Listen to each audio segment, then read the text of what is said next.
So we covered win your money back, free giveaways, decoy offers, buy X get Y free, pay less now or pay more later. Those are the 5 main attraction offers in the book. And you, Mr. Video Training attendee, get a bonus number 6, free with consumption. The reason that this one I pulled it out of the book is because I think it required the most skill to use and it was the most amorphous in nature. So it's the most complex.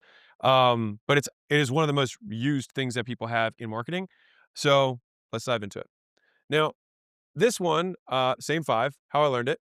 So I went to an event for my gym to learn marketing stuff. And I went to a side stage to see one of the presenters because they had like 3 stages going at any time. So I saw this guy present and he did an entire pitch deck, but then right where you transition to the offer, he just did it because no one was allowed to pitch at this event. And so he said, "Hey, if you want to find out more, you can just go, over there and whatever." And so the thing is they weren't allowed to sell, but at that moment I wanted to buy. And I learned later that that thing was called a webinar. And I thought that was really cool. And so that was more or less how I found out that I could attend something for free and then want to buy something afterwards. So I call this free consumption to upsell. So the reason this is a little bit different is that the promise of the attraction offer is to get people and then liquidate the acquisition. Because there's a delay here, it was loosey goosey. Not that you can't liquidate within 30 days, so you can. Again, this is why I was like, anyways, it's a bonus for you guys. All right, so let's get in the description.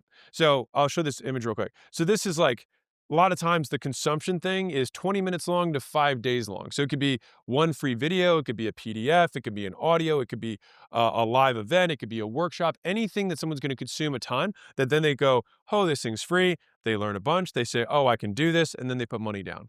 That's how it works. Fundamentally, you're selling or giving away a selling tool. Now, effective selling tools also provide value. Bad selling tools are just pitches. Don't do that. Let's dive in. So you give the free thing that teaches and provides value. It breaks beliefs that most people have around that particular thing.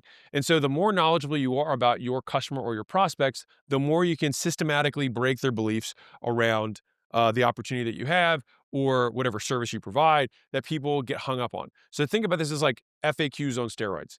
And you want to make an offer that solves their next concern or have embedded CTAs or calls to action to take the next steps in the process. By the way, if you're watching this massive video training and you want to scale your business, we're pretty good at it. And so one, if you're a really big business, you can go to acquisition.com and hit the sell button, and we'd love to look at your business to invest in. If you're a smaller business, call it less than 10 million a year, then hit the scale button, and we'd love to help you scale from $1 million a month to beyond $1 million a month. That's an embedded CTA. That's how that works. All right. And this works for books, webinars, VSLs, events, workshops, video trainings like this, anything where you get people's undivided attention. Now, what this does is the process reverse engineers trust. The best way for someone to know that they're going to get value from you when they pay you is to give them value before they pay you. Mind blowing, I know.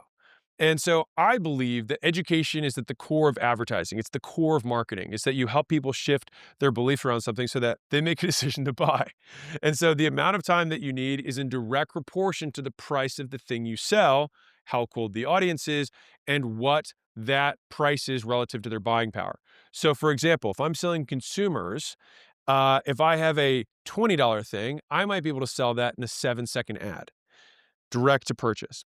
If I sell a $7,000 thing, I might also be able to sell that off of a 30-second ad to a $50 million a year business owner.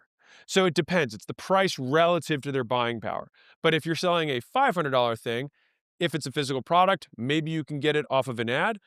Most likely above that, you start having to add in phone sales and things like that in order to close deals. Now, to be clear, it is my belief that every customer needs a certain amount of information to buy. And so Tesla, for example, sells their cars on the internet and you can buy the car online. And so with enough brand goodwill and enough people making that are aware of the products and the reviews that you've had, the word of mouth, you can facilitate a $30, $50, $100,000 plus sale with 0 salespeople.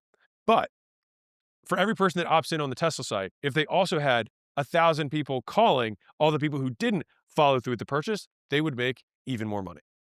And so the idea is that marketing gets as many people over the line as you can. And for everybody who's not over the line, sales fills the gaps. But it's not that sales and marketing are different, they are the same continuum. And so this free consumption thing is basically just zooming more people along. Think about it like microwaving the prospect. So it's like in 2 days, you go from, I don't know who this guy is, to I absolutely trust them. And so I learned this from some interview I heard from this sounds bad, but a guy who had a Ponzi scheme for investments. But I love understanding what they do for persuasion because they use great skills for evil. We want to use those great skills for good. And so he found that he could get someone to invest many, many millions of dollars with him within 4 hours. And I thought that that was fascinating. And again, it depends on the prospect. Who are we talking to, right? If you don't have $1 million, then you would have no idea. But it really depends on who you're talking to. All right. So I like to use this analogy of the bigger the plane, the longer the runway. And so if you want to sell a really expensive thing relative to what someone has in terms of money, you're going to need longer in order to earn their trust. People don't sell timeshares off of a free ebook. They do by telling them to fly down for a cruise for 7 days. And at the end of the 7 days, they get them to buy all sorts of stuff, right? Because after that period of time, they trust you. So that is the description. That is how it works. That's why we do it. Now, let me give you some examples. So this was a really common one that happens in the chiropractor space. So they have the diabetic dinners, neuropathy, XYZ dinners. They give these free dinners away. So sometimes they do steak dinners, right? And so what they do is they have a 90-minute presentation during a 3-hour dinner that sells a $50 to $100 consult, which sounds like, why would you waste that time? After they come in for the consult, they then sell them a $5,000, $10,000 year-long health and wellness program with supplements and nutrition protocols to go with it. And so the benchmarks there are you convert 25% of the room into the $50 to $100 thing, and then you convert a third of the people who show up for the appointment into the $5,000 to $10,000 thing. So you do the math there. It's basically you're converting somewhere in the neighborhood of like 10-ish% of the people who show up for the dinner fundamentally end up buying the expensive thing. So if you have 100 people show up for the dinner and you sell 10 at 10K, you make 100 grand from a dinner. This is super common in the education space. So there's these 3 to 5 day challenges, these virtual summits, things like that. And so these are, day 1 you give, day 2 you give/ask, day 3 you repitch/give. That is the very standard structure. And so in the challenges structure, it's give, pitch, repitch with proof. If you have a very high ticket price, you can push people to a phone call from the 5-day thing to get someone to finalize the transaction, get details from a salesperson. And so the goal of these challenges, these events, these multi-day things, these dinners is to break the core beliefs of the prospect while you deliver on the tactical promise that you made at the beginning and or the headline of the promotion you had. The benchmark that I have, if it's virtual, is that you convert 2 to 5% of people who opt in. Not who schedule show everything down, but just if you're saying, I got 1,000 opt-ins for my virtual thing, if I can convert 2% of those people at a expensive price, then I will offset the cost. Now, if you're like, wait, mine's not cheap, it depends by market. But if you're going really mass market, really cheap opt-ins, it's 2 to 5%. If you're in a super niche, it should be way higher than that. That's the worst numbers you can have. It only gets better if you have more brand, more warm audience, and more niche down in terms of what you're selling and who you're selling to. So this is an example of something might look like. So on Monday, and again, you can compress this. Like you could make this into 1 day rather than 5 days. It all just like this is basically the stuff that's going to get covered typically in a process. This could be a 90-minute video. Everything's just about how much and how many examples you're going to give. So Monday, it's like our story, why it's like your story, why we can help, what we're going to cover in our perspective shift about how your approach to solving problems is different, how our approach is different than what you've had before. Tuesday, it's going to be second valuable nugget of value, which is regarding their ability or insecurity. It's like, what are they most afraid of? What are the thing that they're most concerned about?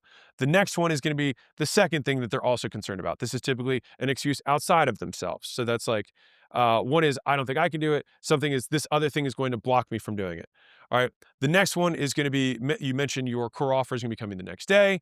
And then, of course, you pitch, and then you repitch with some sort of Q&A, which you add more proof in. That's when you invite past success stories on, you do mini case studies, and then you restack the offer.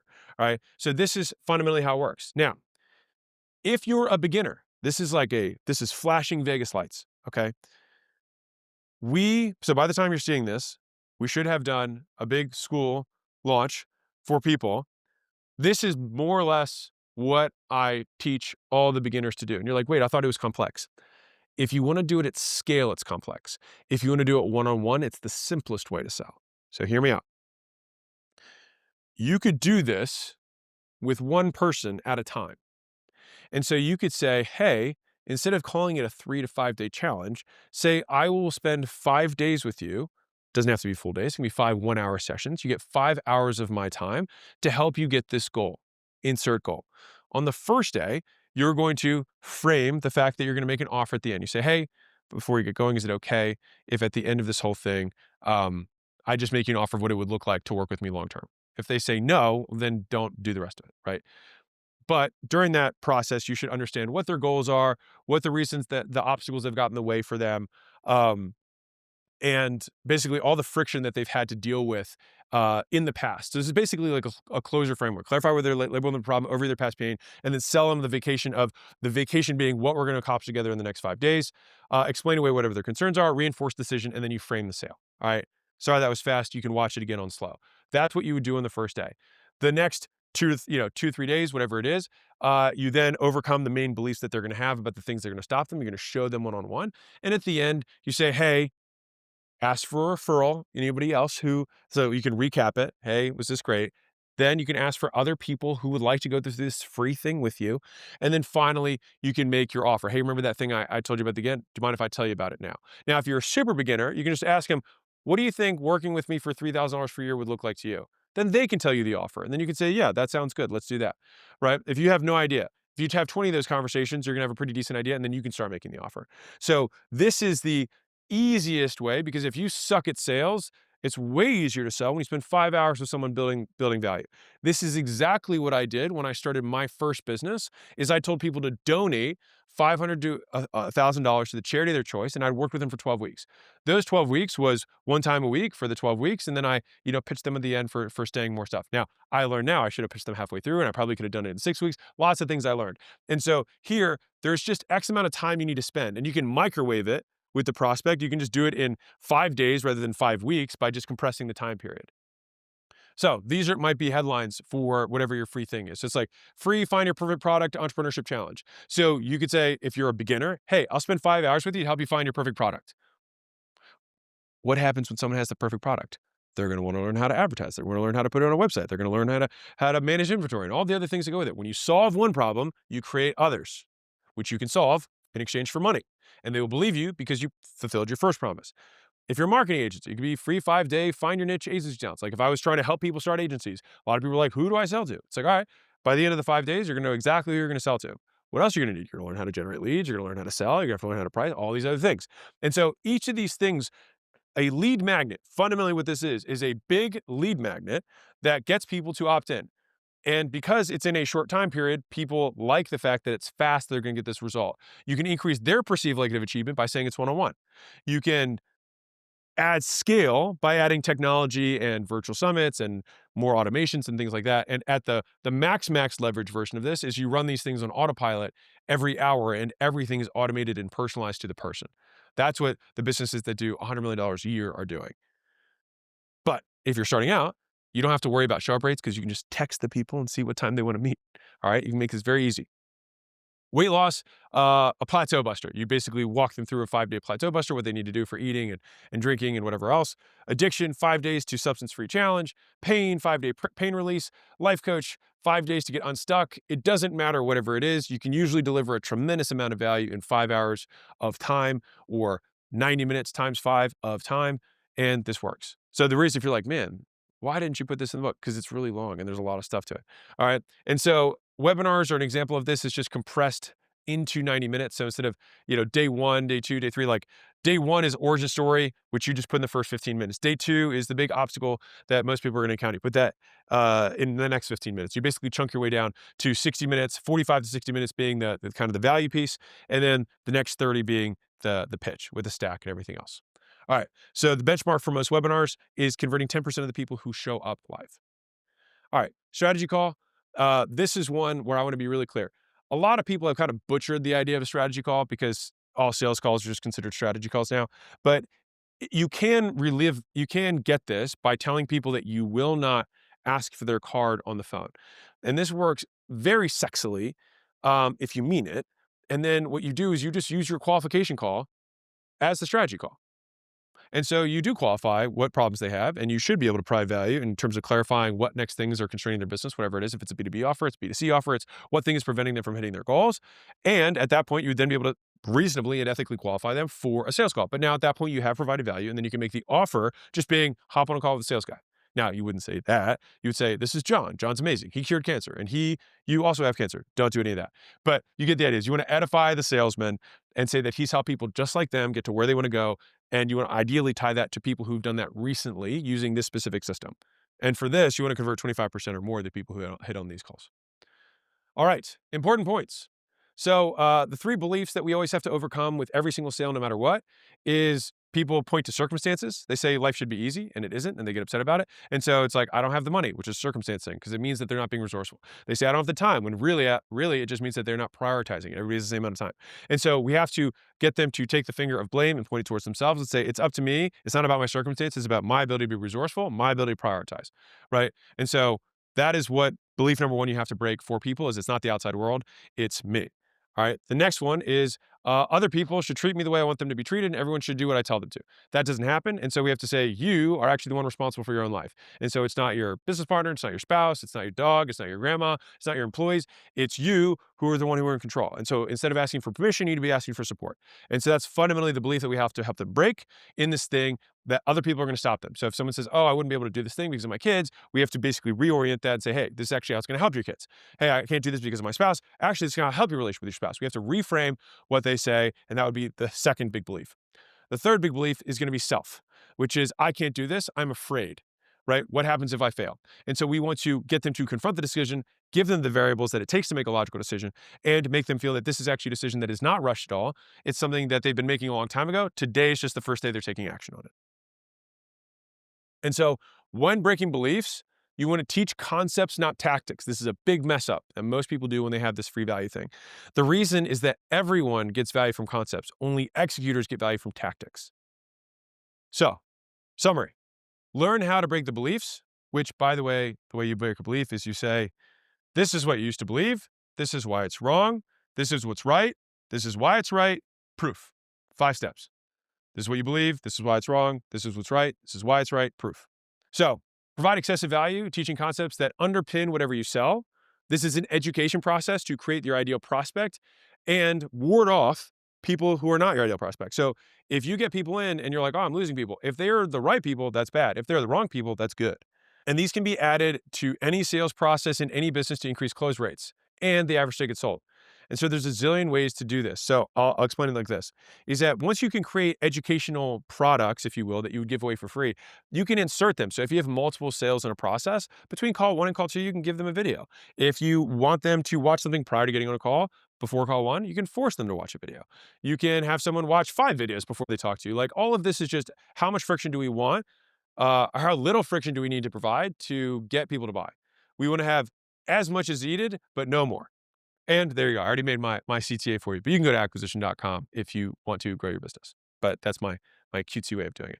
That being said, that completes free with consumption and our attraction offers section.